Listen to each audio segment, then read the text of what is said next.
So a couple of videos back, I talked about parts I had to put on the bikes, and my son's bike over here also had parts for.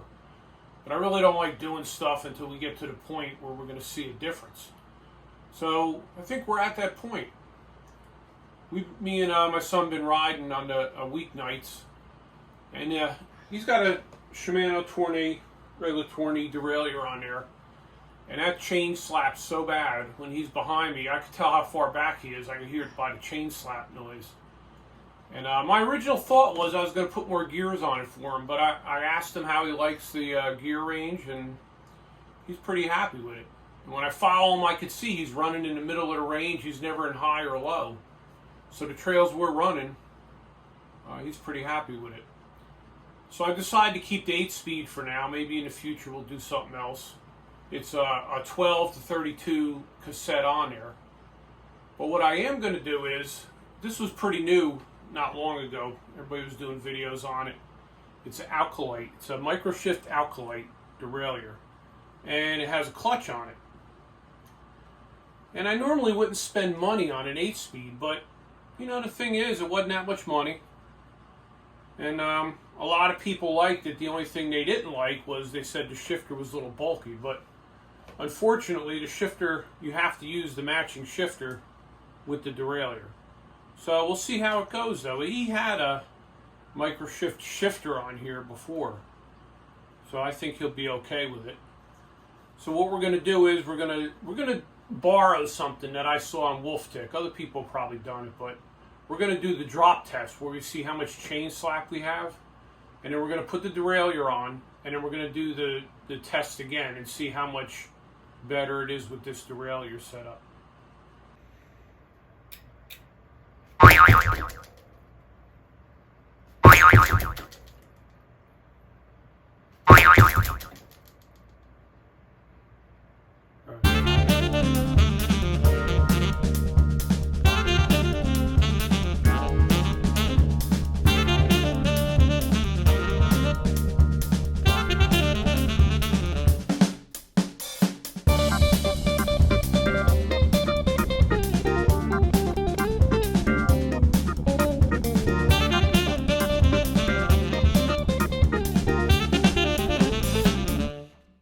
Alright, so the only thing I want to say, you saw me put the old Master Link back on there. Now, a lot of the Master Links, they say, are not reusable. When I bought this one, it was specifically listed as reusable, so I just put that right back on there. And the only thing I want to talk about here when running your cable, this is in the parked position at the eighth on the shifter, okay? So when you run your cable through, you want to make sure your shifter's at 8. And then you're going to pull this through here. I'm going to show you in a second. You pull it through where it locks the cable in. And you want to make sure you're doing this with everything saying 8 on the indicator, or if your indicator has no numbers, it'd be all the way over. So it'd be all the way to the left. I think they're all the same. And don't be surprised if after you use it, you got to adjust a little slack out of the cable. And it's happened every time to me so far, anyway. Yeah, seems like quite a bit of angle. I guess that's pretty much the only place it can go, though. Usually a little more straighter pull than that. I never had one of these, but so I'm going to get it tight on here. I'm probably going to have to do this a couple times. You always make sure on your shifter the adjuster's all the way in. I'm not going to go crazy tightening until I start adjusting it a little bit.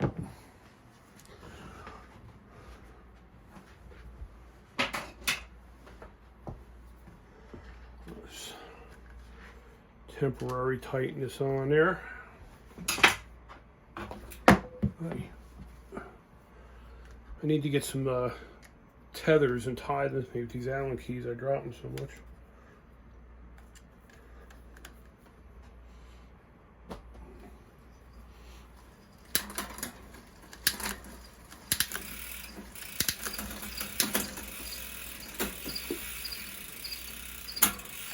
It ain't bad right out of the box. All right, give it a screwdriver.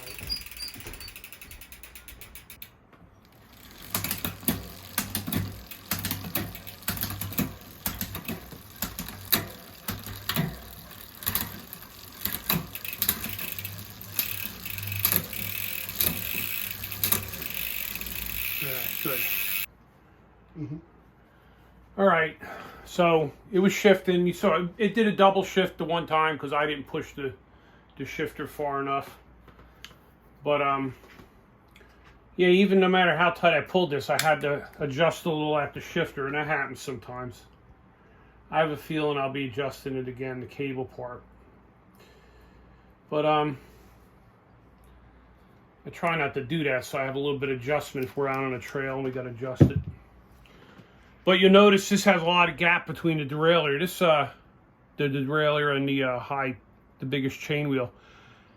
You could put all the way up to a 46 tooth chain wheel on here. So I backed off the B screw a little bit just to get it a little closer, but who knows what he's going to do in the future. So it's working pretty good now. We'll see how it works out on a trail. See, I almost forgot. So look down here. See, this is you have to set the clutch thing. Okay, so you got to put an Allen key in there. I'll hold that up. And then now it's set. And that's pretty tight. So I'm going to take it off of the stand and we'll do the bounce test again and we'll see if we can see any difference.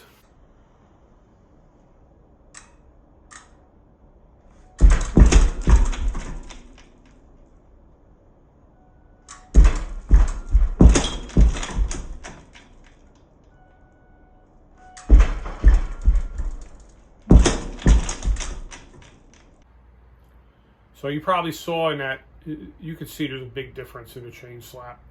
It looks pretty good to me, so we'll find out when we go on the trail again.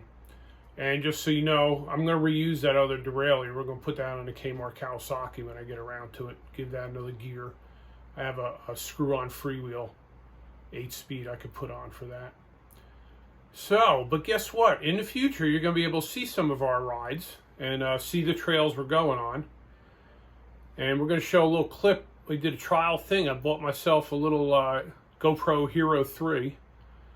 And we tried it out last weekend. It didn't get a whole lot of footage, but we're going to show a little on here now and just give you an idea kind of the area we're riding in. But we're going to really work at getting some footage of different areas we ride in and just try to add it into the rest of our presentation here.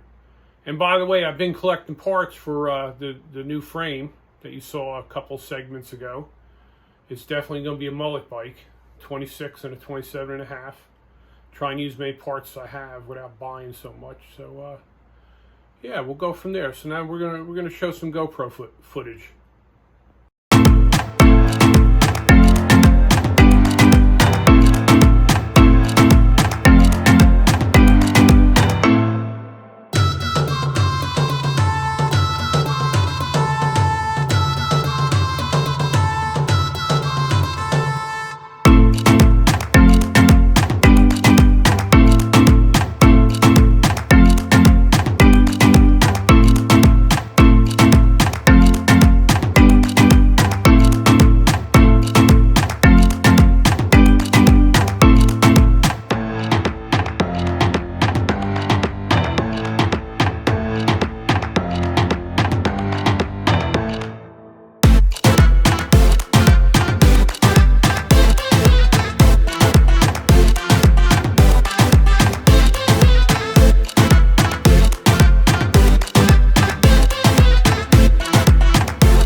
But it's just, you know, it's a lot more work than the flat crank fork.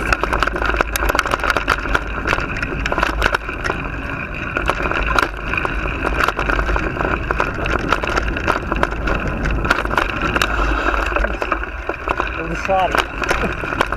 I'm getting tired, see?